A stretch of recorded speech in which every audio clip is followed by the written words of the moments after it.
20 years.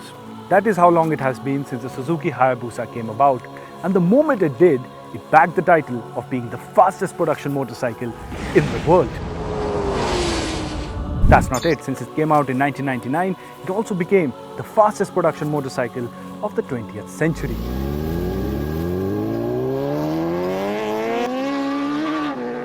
Years later, the Suzuki Hayabusa is now a legend and an icon amongst all motorcycling enthusiasts all across the world. But given the current date and given the new crop of motorcycles that has emerged over the years, does it make sense to buy one in this day and age? And also, what makes this motorcycle so popular all across the world? Well, today, we're going to find out.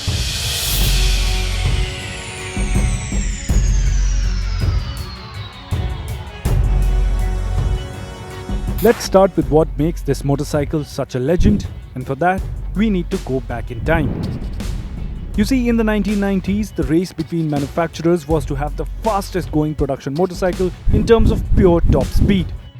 The year is 1997 and Honda motorcycles have just bagged this title with their own hyperbike called as the Super Blackbird, a nod to the nickname of Lockheed SR-71, which in 1976 bagged the title of having the fastest airspeed record, achieving 3,529 km an hour, a record that stands even today.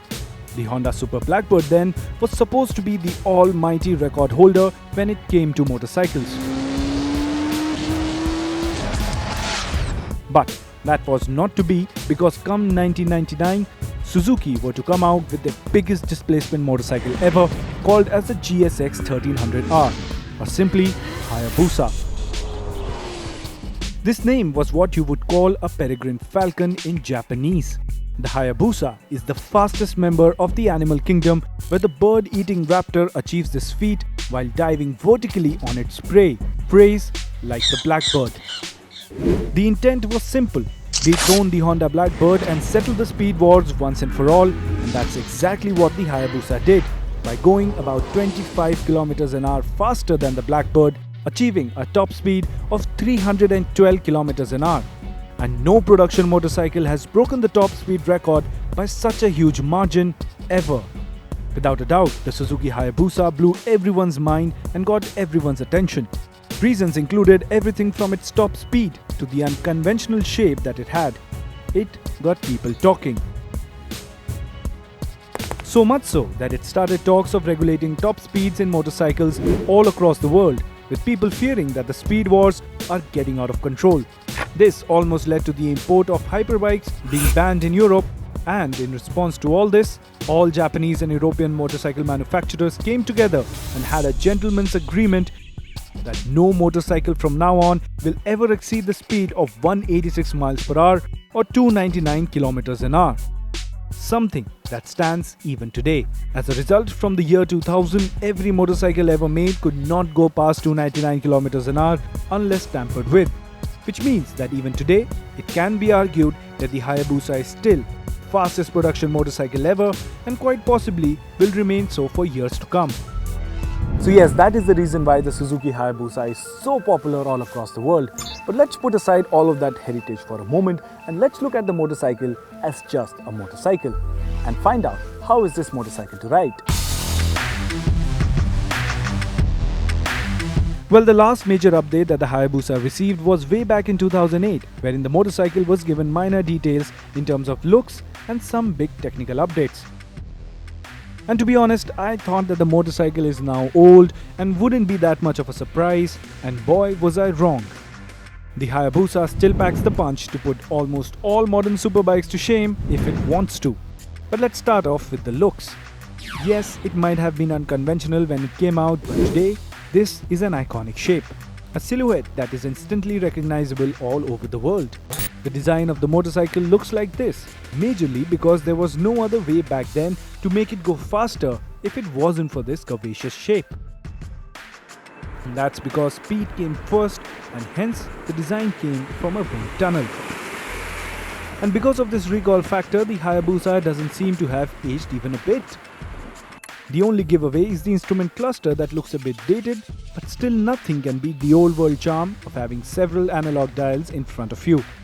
When it comes to the riding part, well, its biggest strong point is You guessed it, that engine.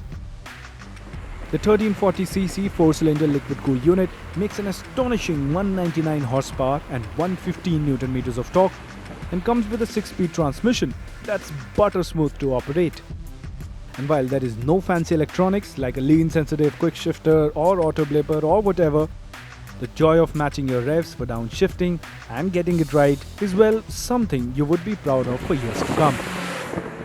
As for the electronics, there's only choice of engine mappings to choose from and, well, ABS. And that's about it. And because of that, the rider feels almost everything that the motorcycle feels, as there is no electronic safety net that filters it out, and if you know what you're doing, you'll love this motorcycle for it.